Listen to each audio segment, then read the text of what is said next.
J'ai toujours eu envie de découvrir un monde inconnu. Pas vous?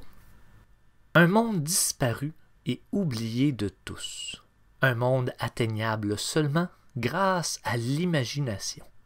Saviez-vous qu'un jeune garçon du nom de Simon, lui, a réussi? Si vous avez à peu près mon âge, vous avez possiblement entendu parler de ses aventures.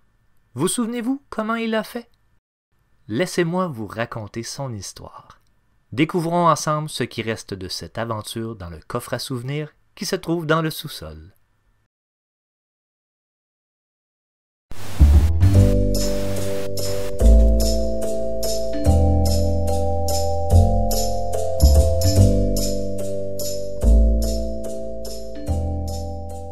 Bienvenue à Sainte-Lucie de Bagotte, un petit village dans lequel se déroulera une grande aventure. Dans ce village, les montres se détractent. La rumeur dit que ce serait à cause d'une montagne magnétique souterraine. Simon passe l'été chez son cousin Pierre-Alexandre et refait souvent le même rêve.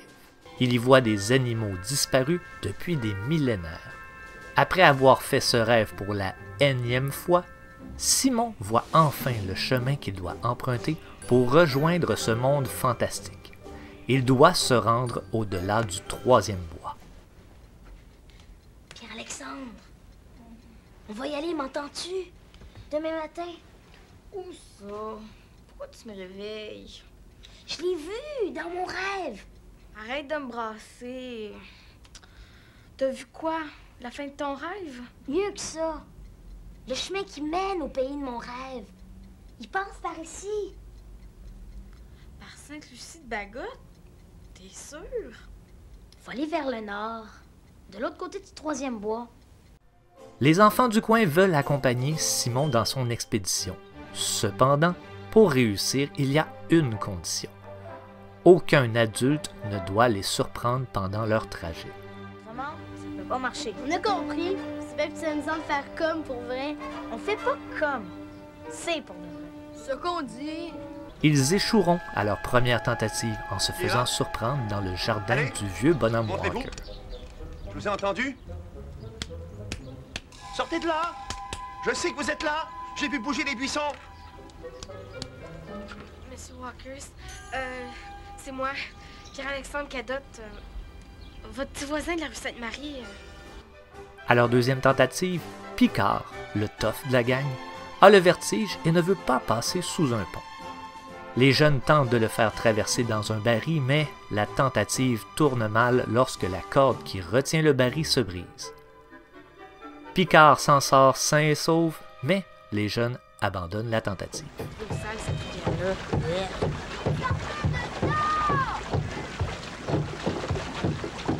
Hey, t'es-tu correct? Ça va-tu? T'as rien de cassé? Mais non, il a l'air correct. C'est lors de la troisième tentative que les enfants découvrent enfin une mer au-delà du troisième bois. Cependant, la magie disparaît lorsqu'un adulte les surprend. Hey, wow, on a réussi, c'est la mer! Elle pleut! Yeah! Ouais! Ça vous surprend, les enfants, de l'eau salée? Mes vaches aiment bien ça.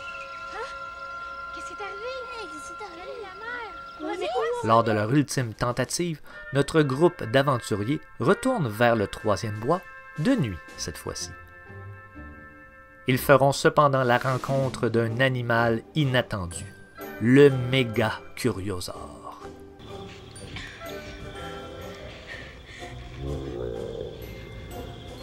Pourquoi tu nous as pas dit qu'il y avait un monstre dans ton rêve? C'est pas un monstre. C'est un méga curiosaure. Pis ça, il va nous manger pareil. Heureusement, ils s'en sortiront seulement avec une bonne frousse. L'imagination aura fait son œuvre. Auriez-vous suivi Simon dans son aventure?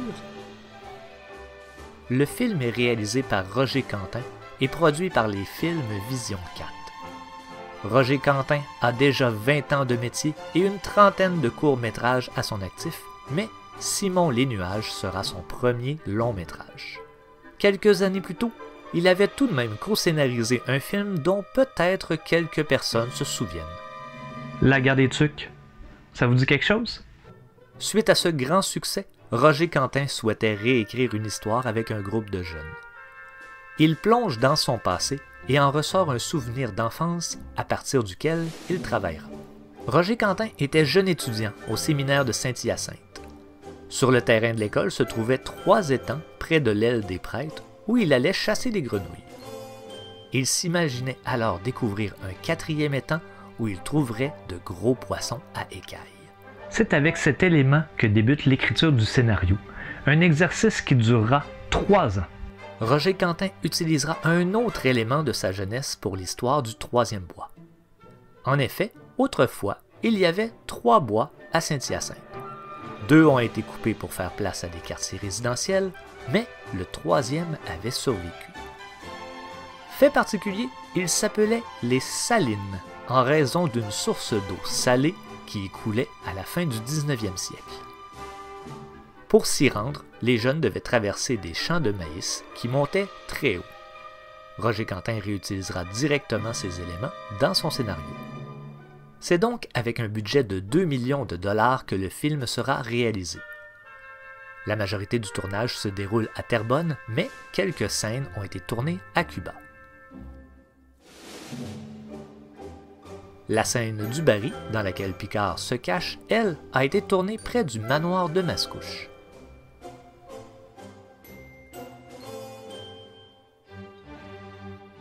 Le dernier plan du film, sur lequel on voit un bateau de pirates, a été tourné quant à lui à la plage du parc d'Oka.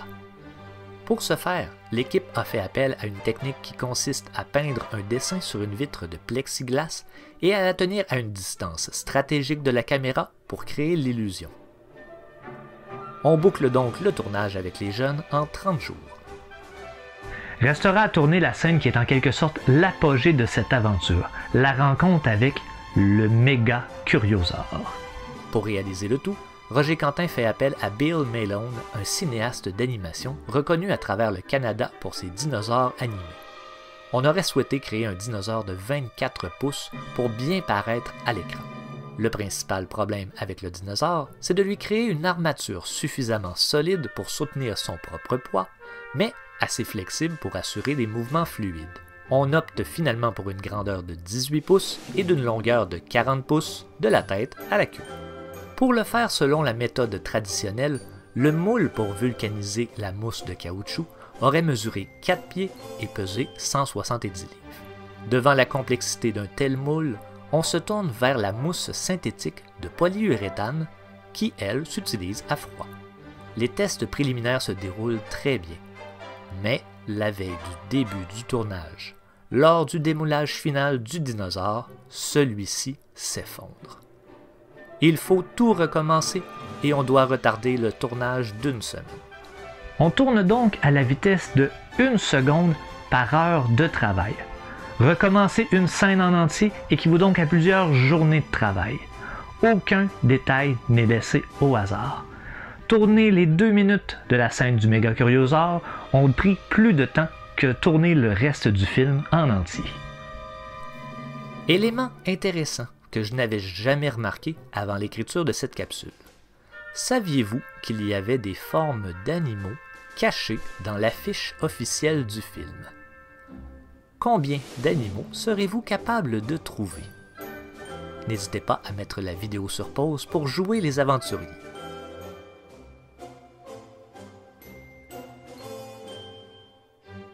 J'ai vu ce film pour la première fois dans le gymnase de l'école de Neuville.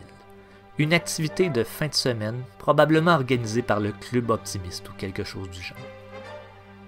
J'avais trouvé l'aventure de ces enfants tout simplement merveilleuse. J'aurais aimé trouver un monde auquel je serais le seul à avoir accès. J'ai souvent rêvé d'un passage secret que je découvrirais dans mon sous-sol, mais tout ceci est simplement resté dans mon imaginaire. Merci à vous d'avoir écouté cette vidéo. J'espère qu'elle vous aura donné le goût de voir ou de revoir ce film. Il n'a malheureusement jamais fait le saut sur DVD. Il est donc très difficile à trouver sur un support physique. N'hésitez pas à laisser un commentaire ou à vous abonner. D'ici à notre prochain rendez-vous, n'oubliez pas que la nostalgie, ce n'est pas de la tristesse, c'est un langage qui nous appartient.